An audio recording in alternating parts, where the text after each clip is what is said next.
बिस्मिल्लाहिर्रहमानिर्रहीम। मोहतरम नाजरीन और सामईन, अस्सलामु अलैकुम वरहमतुल्लाहि वबरकातुहू। ईद आने पर ईद के दिन मुर्दे क्यों रोते हैं? ईद आने पर मुर्दा लोग जो कब्रों में दफन हैं क्यों रोते हैं? ईद के दिन मुर्दा लोग क्यों ख्वाहिश करते हैं कि काश ईद का दिन कभी ना आए? क्या वजह है कि हम लोग ईद की खुशी मना रहे होते हैं, ईद मनाने की तैयारियां कर रहे होते हैं, लेकिन मुर्दे ईद आने का गम मनाते हैं? ईद के दिन कब्र के अहवाल, ईद के दिन कब्र में क्या होता है? मोहतरम नाजरीन और सामईन, इस बात में कोई दूसरी राय या शक नहीं कि मौत तो हर एक को आकर ही रहती है। मौत किसी की टलती नहीं। जब इसका वक्त आ जाए तो चाहे बादशाह हो या गुलाम, अमीर हो चाहे फकीर, सफीर हो चाहे मशीर, ये किसी को नहीं बख्शती। चाहे जमीन की 7 तहों में छुप जाएं या आसमान की वसतों में महफूज हो जाएं, लेकिन मौत है कि जब इसका वक्त आ जाए तो आकर ही रहती है। और मौत ऐसी शय है कि दुनिया का कोई भी शख्स, खा वो काफिर हो या फाजिर, हत्ता कि दहरिया ही क्यों ना हो, मौत को यकीनी मानता है। अगर कोई मौत पर शक व शुबा भी करे तो इसे बेवकूफ़ों की फहरिस्त में शुमार किया जाता है। मोहतरम नाजरीन और सामईन, ईद आने पर ईद के दिन मुर्दे क्यों रोते हैं? ईद के दिन मुर्दा लोग क्यों ख्वाहिश करते हैं कि काश ईद का दिन कभी ना आए? जैसे जैसे ईद के दिन नजदीक आते हैं, मुर्दे क्यों रोते हैं और ये दुआ क्यों करते हैं कि काश कभी ईद ना आए? ईद का दिन खुशी और मुसर्रत का होता है। बसा औकात खुशी में मसरूफ होकर आखिरत से गफलत हो जाती है और जियारत कबूर से आखिरत याद आती है। इसलिए अगर कोई शख्स ईद के दिन कब्र की जियारत करे तो मुनासिब है, कुछ मुजायका नहीं, लेकिन इसको लाजिम और ज़रूरी समझना, खा ये इल्तिज़ाम अमलन ही सही जिससे दूसरों को ये शुबा हो कि ये चीज़ लाजमी और ज़रूरी है, दुरुस्त नहीं। नीज़ अगर कोई शख्स इस दिन ज़ियारत कबूर ना करे तो इस पर तान करना या इसको हकीर समझना दुरुस्त नहीं। इस हवाले से एहतियात लाजिम है।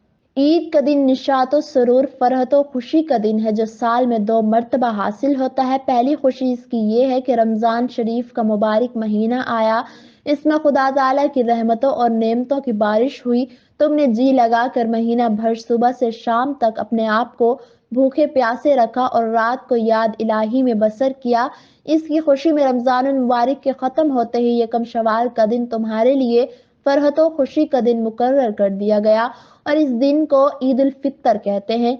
हदीस शरीफ में आया कि जब ईद उल फितर का दिन आता है, फरिश्ते रास्तों पर खड़े हो जाते हैं और आवाज लगाते हैं, ए मुस्लिमीन की जमातों, अपने रब करीम की तरफ चलो, वो तुम्हें एक अच्छे काम की तौफीक देता है, फिर इस पर सवाब अजीम अता फरमाता है। तुम्हें रमजानुल मुबारक की रातों में नमाज पढ़ने का हुक्म दिया और तुमने नमाज पढ़ी। तुम्हें दिन में रोजा रखने का हुक्म दिया, तुमने रोजा रखा। तुमने अपने रब के हुक्म की इताअत की, अब इसका इनाम हासिल करो।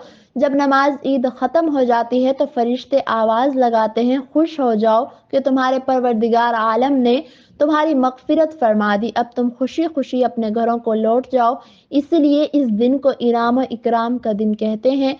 नबी करीम सल्लल्लाहु अलैहि वसल्लम मक्का मुकरमा से हिजरत करके मदीना मुनव्वरा पहुंचे तो अहले मदीना साल में 2 मेले करते थे। जब नबी करीम सल्लल्लाहु अलैहि वसल्लम ने दरियाफ्त फरमाया ये क्या है, उन्होंने अर्ज किया, या रसूलल्लाह, ज़माना जहलियत में हम इन अयाम में खुशी मनाते थे। नबी करीम सल्लल्लाहु अलैहि वसल्लम ने इरशाद फरमाया, खुदा ताला ने इनके इवज इनसे बेहतर दिन खुशी मनाने के लिए तुम्हें अता फरमा दिए, एक ईद उल फितर और दूसरा ईद उल अजहा। ईद के दिन 2 रकात नमाज वाजिब है। जिन लोगों पर जुमे की नमाज फर्ज है, इन्हीं पर ईद की नमाज वाजिब है और जो शर्तें जुमे की नमाज की हैं वही ईद की नमाज की हैं। मगर ईदेन में नमाज का खुतबा नमाज के बाद पढ़ा जाता है और खुतबे का पढ़ना सुन्नत मौक़दा है।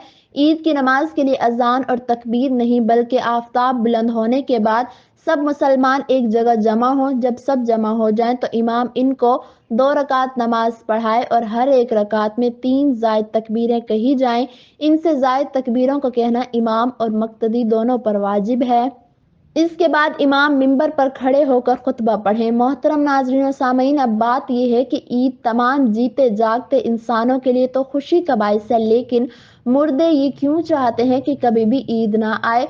हम लोग तो ईद की खुशी मना रहे होते हैं, लेकिन मुर्दे ईद आने का गम मनाते हैं। کچھ مردے ایسے ہیں جو عید کے آنے پر بہت دکھ میں آ جاتے ہیں اور بہت مصیبت ان کے اوپر آنے والی ہوتی ہے اور اس وجہ سے وہ لوگ بہت زیادہ پریشان ہوتے ہیں۔ جب ہم لوگ ادھر ادھر شاپنگ کر رہے ہوتے ہیں، گھوم رہے ہوتے ہیں، ہم لوگوں کو عید آنے کی خوشی ہوتی ہے، عید جلدی آ جائے، لیکن مردوں کو عید آنے کا دکھ ہوتا ہے۔ نبی کریم صلی اللہ علیہ وآلہ وسلم نے ارشاد فرمایا کہ اگر کوئی انسان رمضان کے مہینے میں انتقال کرتا ہے تو اس کے اوپر عذاب نہیں ہوتا اور قبر میں اس سے سوال و جواب نہیں کیے جاتے، چاہے وہ کتنا بھی گناہگار بندہ کیوں نہ ہو۔ رمضان میں اس کا انتقال ہو جائے تو رمضان کے مہینے کی برکت اس کو یہ ملتی ہے کہ رمضان بھر اس سے نہ سوال جواب ہوتے ہیں اور نہ ہی رمضان بھر اس کے اوپر عذاب نافذ کیا جاتا ہے۔ اور جیسا کہ حدیث پاک کا مفہوم ہے کہ قبر کے اندر مردے کے لیے جہنم کی کھڑکی کو کھول دیا جاتا ہے اور وہ مردہ قبر کے اندر جہنم کی تپش کو محسوس کرتا ہے، تو جو گناہگار مردے ہوتے ہیں وہ اس طرح سے جہنم کے عذاب کو اور گرمی کو قبر کے اندر محسوس کرتے ہیں۔ لیکن جب رمضان کا مہینہ آتا ہے تو آپ صلی اللہ علیہ وآلہ وسلم نے ارشاد فرمایا کہ جب رمضان کا چاند دیکھا جاتا ہے تو جنت کے دروازوں کو کھول دیا جاتا ہے، جہنم کے دروازوں کو بند کر دیا جاتا ہے، قبر سے عذابات کو اٹھا لیا جاتا ہے اور اللہ تبارک و تعالی کی رحمتوں کا نزول ہوتا ہے۔ یہ ساری چیزیں ہوتی ہیں جن سے مردے بڑی راحت ملتی ہے۔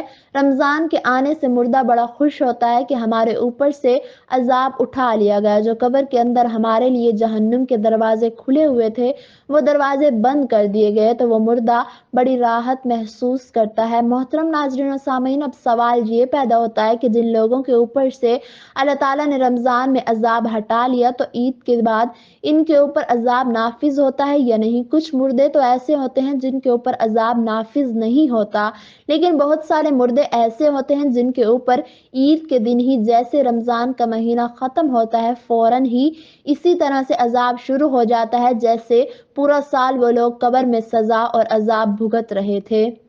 عذاب میں وہ لوگ پھر ملوث ہو جاتے ہیں، گرفتار ہو جاتے ہیں۔ بعض علماء فرماتے ہیں جب کوئی انسان رمضان کے مہینے میں انتقال کرتا ہے اور اس سے قبر میں سوال جواب نہیں ہوتے اور جب ایک مرتبہ اللہ تعالیٰ کسی کے اوپر سے عذاب کو اٹھا لے تو پھر دوبارہ ان پر عذاب نازل نہیں کرتا، بشرط یہ کہ اس کے لیے کوئی ایصال ثواب کر رہا ہو یا مغفرت کی دعا کر رہا ہو۔ ہر مردے کو اس کے اعمال کے مطابق سزا دی جاتی ہے۔